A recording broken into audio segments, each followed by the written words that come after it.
정치권은 공수처의 윤석열 대통령 체포영장 재집행 시기와 성패에 촉각을 곤두세우고 있습니다. 여야는 주말인 오늘도 대응책을 모색하기 위해 잇따라 비상회의를 소집했습니다.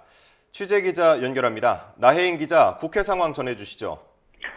네, 먼저 국민의힘은 잠시 뒤 오후 2시부터 비상의원총회를 소집했습니다. 공수처가 윤 대통령 체포영장 효력이 있는 모레까지는 재집행을 시도할 가능성이 큰 상황에서 당 차원의 대응 방안을 논의하기 위한 자리입니다.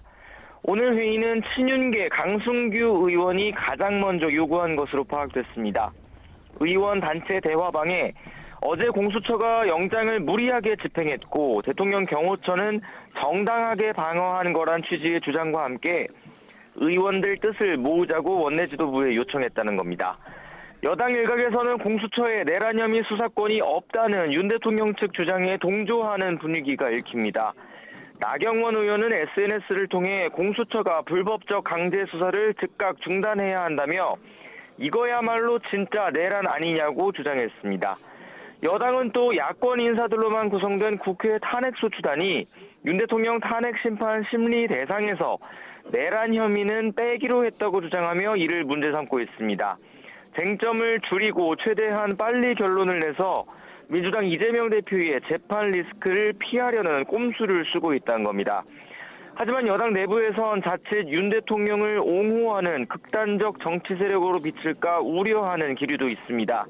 한 중진 의원은 YTN과 통화해서 내심 윤 대통령과 갈라서고 싶은 이들이 많지만 절대 안 된다고 주장하는 일부 인사들의 목소리가 큰 상황이라고 토로했습니다. 다른 초선 의원은 당이 이성을 잃은 것 같다며 국민 눈높이에 맞는 정치는 윤 대통령을 설득해 빨리 수사에 협조하게 하는 거라고 지적했습니다. 네, 야당 상황도 전해주시죠. 민주당을 비롯한 6개 야당 원내대표는 오전에 공수처의 신속한 체포영장 재집행을 촉구하는 공동 기자회견을 열었습니다. 최상목 대통령 권한대행에겐 적법한 절차가 방해되지 않도록 경호처를 적극적으로 지휘해야 한다고 요구했습니다.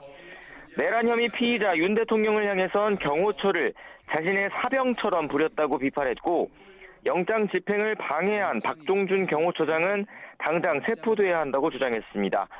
주말에도 소속 의원들에게 비상대기령을 내린 민주당은 국회에서 상임위원 합동 비상연석회의를 소집했습니다. 경호처를 담당하는 운영위원회와 공수처를 담당하는 법제사법위원회, 또 경찰 담당 행정안전위원회 소속 의원들이 조속한 윤 대통령 체포를 촉구하는 메시지를 냈습니다. 또 국민의힘이 문제 삼는 윤 대통령 탄핵 사유 변경은 2017년 박근혜 전 대통령 탄핵 심판 때도 마찬가지였다고 반박했습니다. 당시 국회 탄핵소추단도 박 전 대통령의 뇌물 혐의 등은 형사재판에서 다투고 헌법재판소에선 위헌 여부만 밝히겠다고 했다는 겁니다. 또 그때 탄핵 사유 정리를 주도했던 건 당시 국회 법제사법위원장이었던 권성동 국민의힘 원내대표였다면서 탄핵 사유에서 내란죄를 뺐다는 건 무식한 주장이라고 지적했습니다. 민주당도 잠시 뒤 오후 2시부터 비상의원총회를 소집했습니다.